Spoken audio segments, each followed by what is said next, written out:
No का मतलब है कंप्लीट सेंटेंस।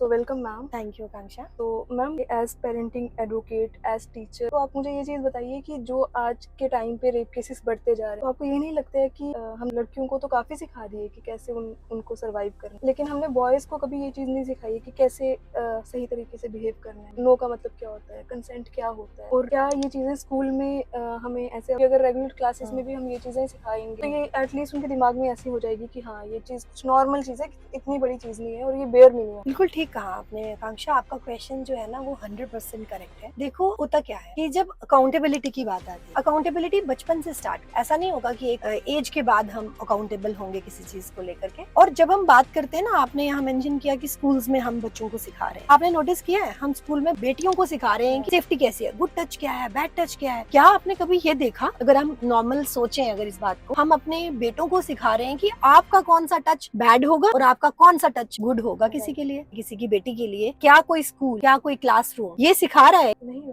बिल्कुल भी नहीं। है ना। लड़के को क्या सिखाया, आप जब ऐसे टच करोगे तो इसको गुड टच बोला जाएगा और इसको ऐसे करोगे तो ये बैड टच। कहने का मतलब है, जब नो का मतलब बच्चे को सिखाना है तो नो का मतलब है कंप्लीट सेंटेंस। वो कोई आधा अधूरा शब्द नहीं है, खुद में ही पूरा। तो बच्चे को नो की इम्पोर्टेंस, उसकी जो वैल्यू है, नो से उस बच्ची की रिस्पेक्ट जो है वो उसको करनी सीखनी होगी। और उसके लिए अगर एक माँ रिस्पॉन्सिबल है, टीचर भी रिस्पॉन्सिबल है और समाज जो है सब मिल करके रिस्पॉन्सिबल है इस बात के लिए। और साथ ही साथ कंसेंट, कि आप किसी के कंसेंट के बिना जब आप किसी को टच करेंगे वो आपका बैड टच हो। और वो टच मैं ये नहीं कहूंगी कि सिर्फ बच्ची के लिए, वो किसी फ्रेंड के लिए भी, मेल फ्रेंड के लिए भी, गर्ल का गर्ल फ्रेंड के लिए भी। तो दैट इज द डिफरेंस। और वो जो डिफरेंस है ना, अगर बचपन से ही बच्चे को, हम बेटे को, बेटी को शुरू से ही उसको सिखा दिया जाएगा तो हमारी जो समाज है कुछ हद तक नहीं बोलूंगी, बहुत हद तक, राइट, बहुत हद तक सुधर जाएगा।